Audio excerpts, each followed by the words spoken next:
NIOS থেকে 18 মাসের D.El.Ed degree অর্জন করা এবং 2022 সালের প্রাথমিক শিক্ষক নিয়োগ প্রক্রিয়ায় অংশগ্রহণকারী যে সকল চাকরি প্রার্থীরা রয়েছেন তাদের জন্য এই মুহূর্তের অত্যন্ত গুরুত্বপূর্ণ একটি খবর কিন্তু রয়েছে। আপনারা নিশ্চয়ই অবগত আছেন যে পশ্চিমবঙ্গ প্রাথমিক শিক্ষা পর্ষদ গত 30 মে 2022 সালের প্রাথমিক নিয়োগ সংক্রান্ত একটি বিজ্ঞপ্তি প্রকাশ করেছিল গত 4 এপ্রিল সুপ্রিম কোর্টের দেওয়া একটি নির্দেশের পরিপ্রেক্ষিতে, এবং এর মাধ্যমে এনআইওএস থেকে ডিএলএড সম্পন্ন করা এবং সুপ্রিম কোর্টে মামলাকারী চাকরি প্রার্থীদের এই নিয়োগ প্রক্রিয়ার অংশগ্রহণের সুযোগ দেওয়া হয় এবং তাদের ডকুমেন্ট ভেরিফিকেশনের কাজ গত 9 জুন থেকে আগামী 18 জুন পর্যন্ত ধার্য করা হয়েছিল। এবং সেই নোটিশটিতে অর্থাৎ প্রাথমিক শিক্ষা পর্ষদের তরফ থেকে দেওয়া নোটিশটিতে এটাও কিন্তু বলা হয়েছিল যে এই সুযোগ শুধুমাত্র শীর্ষ আদালতে সুপ্রিম কোর্টের উল্লেখিত মামলায় যারা পার্টি ছিল, অর্থাৎ যে মামলার নাম্বার ছিল SLPC case number 19139/2024 Koushik Das এবং অন্যান্যরা, তাদের জন্যই কিন্তু এই সুযোগ সুবিধাটি প্রাপ্য হবে। এর আগে এই মামলাটি কলকাতা হাইকোর্টে বিচারপতি রাজাশেখর মান্থা এবং হরিশ ট্যান্ডনের বেঞ্চে শুনানি হয়েছে এবং তারপরে এটি সুপ্রিম কোর্টে গেছিল এবং সুপ্রিম কোর্টের সেই রায়কে মান্যতা দিয়ে, যে রায় সুপ্রিম কোর্ট 4 জুলাই 2025 দিয়েছিল, সেই রায়কে মান্যতা দিয়ে প্রাথমিক শিক্ষা পর্ষদ কিন্তু শুধুমাত্র মামলাকারীদেরকেই 2022 সালের নিয়োগ প্রক্রিয়া অন্তর্ভুক্ত করেছে। আর সুপ্রিম কোর্টের সেই রায়কে চ্যালেঞ্জ করেই অন্যান্য চাকরি প্রার্থী যারা ছিলেন, অর্থাৎ যারা এনআইওএস থেকে ওই 18 মাসের ডিএলএড কোর্স করেছিলেন এবং তাদেরও কিন্তু এই একই যোগ্যতা ছিল, অর্থাৎ তারা ইন সার্ভিস ছিলেন এবং অন্যান্য যে সমস্ত মামলাকারী সুপ্রিম কোর্টে গিয়েছেন তাদের মতো একই যোগ্যতা সম্পন্ন তারা ছিলেন, কিন্তু তাদেরকে কিন্তু এই সুযোগ দেওয়া হয়নি এবং সেই সকল চাকরি প্রার্থীরা কিন্তু কলকাতা হাইকোর্টের দ্বারস্থ হয়েছিলেন। গতকাল অর্থাৎ 12 জুন বিচারপতি সৌগত বন্দ্যোপাধ্যায়ের বেঞ্চে এই মামলাটির দীর্ঘ সময় ধরে শুনানি হয়, কিন্তু যেহেতু এই মামলার পার্টি হিসাবে একাধিক পিটিশনার ছিল, তাই গতকাল কোর্টরুমে বিভিন্ন আইনজীবীরা, বিশিষ্ট আইনজীবীরা কিন্তু সেখানে হাজির ছিলেন, যেমন ফিরদৌস শামীম, তরুণজ্যোতি তেওয়ারি, অনলাইনে ছিলেন বিকাশ রঞ্জন ভট্টাচার্য এবং পর্ষদের পক্ষ থেকে ছিলেন হলো সুবীর সান্যাল। কালকেও দীর্ঘ সময় ধরে এই মামলাটির শুনানি হয় এবং তারপর বিচারপতি কিন্তু এই মামলাটিকে ফিক্সড ম্যাটার হিসাবে আজকে রেখেছিলেন এবং আজকে 10:30 থেকে এই মামলাটির শুনানি হয়েছে। আজকের এই শুনানি পর্ব থেকে যেটুকুনি খবর আমরা জানতে পারছি যে আজকের শুনানিও কিন্তু দীর্ঘ সময় ধরে চলেছে এবং আজকে কিন্তু বিচারপতি এই মামলা সংক্রান্ত রায় দিয়েছেন এবং আজকের এই রায় কিন্তু অবশ্যই যারা হাইকোর্টে মামলা করেছিলেন, অর্থাৎ অবশিষ্ট চাকরি প্রার্থীগণ যারা কিন্তু এনআইওএস থেকে ডিএলএড করেছিলেন 18 মাসের, তাদের ক্ষেত্রে কিন্তু অত্যন্ত সুসংবাদ বহন করে নিয়ে আসছে। আজকে বিচারপতি প্রায় 20 মিনিট ধরে কিন্তু তার এই রায়কে লিপিবদ্ধ করেছেন। সম্পূর্ণটা আপনাদের কাছে আমি উপস্থিত করতে পারছি না, তবে যেটুকুনি সারাংশ আজকের রায় সেটুকুনি আপনাদের কাছে উপস্থিত করছি। আজকে উভয় পক্ষের সমস্ত বক্তব্য শোনার পর মাননীয় বিচারপতি প্রায় 20 মিনিট ধরে এই মামলার রায়দান করেছেন, যার খুব সহজ সরলভাবে সরলার্থ এই যে এর আগে সুপ্রিম কোর্টে গত 4 এপ্রিল তারিখে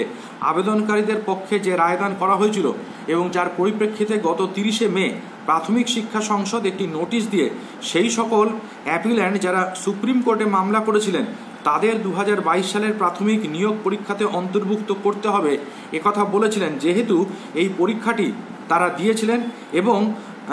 যখন প্রাথমিক শিক্ষা পর্ষদের নিয়োগ সংক্রান্ত নোটিশ বেরিয়েছিল তখন তারা যাবতীয় যোগ্যতামান, অর্থাৎ তারা ইন সার্ভিস ছিলেন এবং তাদের এনআইওএস থেকে 18 মাসের ডিএলএড ডিগ্রি ছিল, যা কিনা সেই সময় বৈধ বলে ঘোষণা করা হয়েছিল, সেই সকল কিন্তু তাদের ছিল। আর ঠিক তার সাথে সাথে এখন যারা হাইকোর্টে পিটিশনার রয়েছে তাদেরও কিন্তু এই যোগ্যতা রয়েছে। তাই বিচারপতি তার রায় আজকে বলেছেন যে উভয় পক্ষকেই কিন্তু সম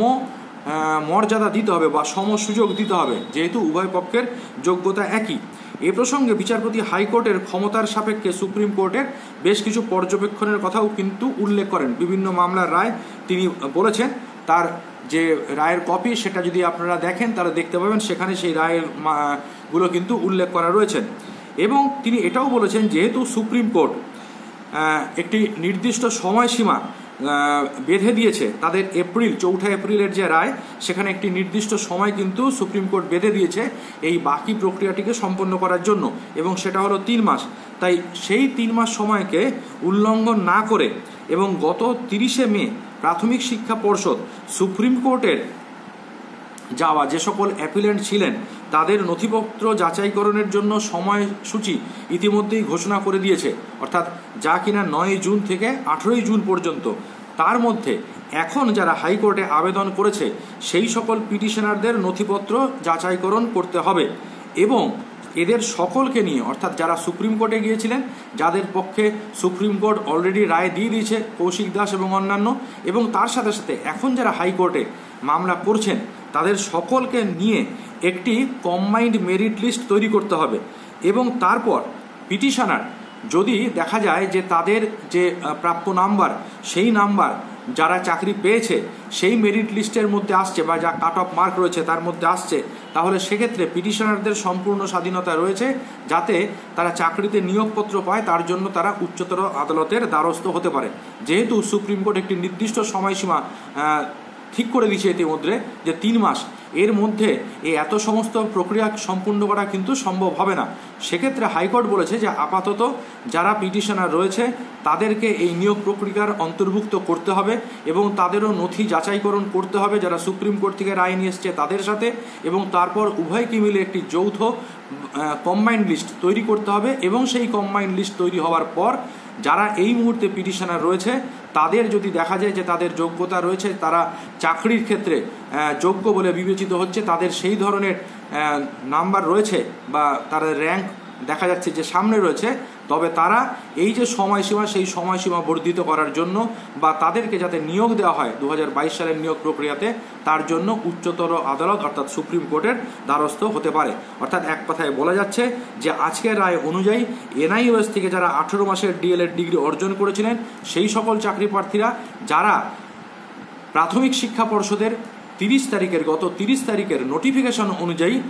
সুযোগ থেকে বঞ্চিত হচ্ছিলেন, যেহেতু সুপ্রিম কোর্টে তারা মামলা করতে যাননি, সুপ্রিম কোর্ট তাদের হয়ে রায় দেয়নি, তাই তারা বঞ্চিত হচ্ছিলেন, তাদের সামনে কিন্তু